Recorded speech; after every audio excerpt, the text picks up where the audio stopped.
नमस्कार मित्रांनो, स्वागत आहे तुमचं आताच्या ब्रेकिंग न्यूजमध्ये।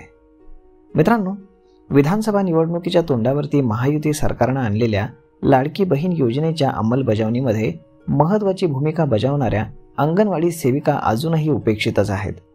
शासनानं योजनेचे अर्ज भरणाऱ्या अंगणवाडी सेविकांना लाभार्थ्यांमागे 50 रुपये प्रोत्साहन भत्ता देण्याचं जाहीर केलं होतं। यामुळे महायुतीच्या मतांना प्रोत्साहन मिळालं असलं तरी ताईंपर्यंत भत्ता मात्र पोहोचलेलाच नाही। योजनेचे अर्ज भरण्यासाठी शासनानं अंगणवाडी सेविकांना सहभागी करून घेतलं होतं।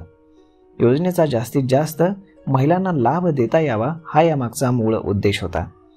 नियमित काम सांभाळत अंगणवाडी सेविकांनी अर्ज भरून घेण्याची जबाबदारी नेटानं पार देखील पाडली। गावागावांमध्ये जाऊन घरोघरी जाऊन त्यांनी महिलांचे अर्ज भरले।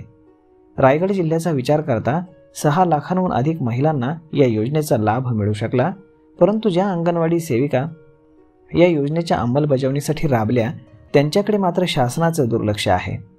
रायगड जिल्ह्यामध्ये 2824 अंगणवाडी सेविका आणि मदतनीस आहेत।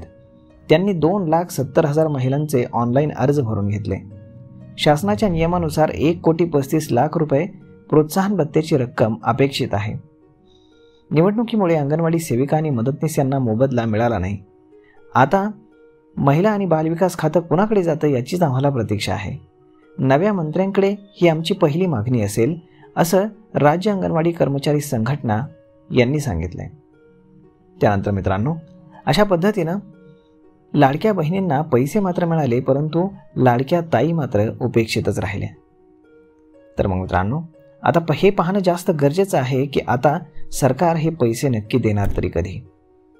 लवकरात लवकर सरकारने हे पैसे द्यावेत अशी अंगणवाडी सेविकांची मागणी आहे। पाहूयात यावरती सरकार आता नक्की काय निर्णय घेतं ते। आपण भेटूयात पुढच्या एका नवीन व्हिडिओमध्ये। तोपर्यंत तुम्हाला आजचा हा भाग कसा वाटला, हा व्हिडिओ तुम्हाला कसा वाटला हे तुम्ही आम्हाला कमेंट करून नक्की सांगा। आणि जर ही बातमी तुम्हाला आवडली असेल तर आपल्या जवळच्या मित्रमंडळींसोबत देखील हा व्हिडिओ तुम्ही शेअर करायला विसरू नका। धन्यवाद।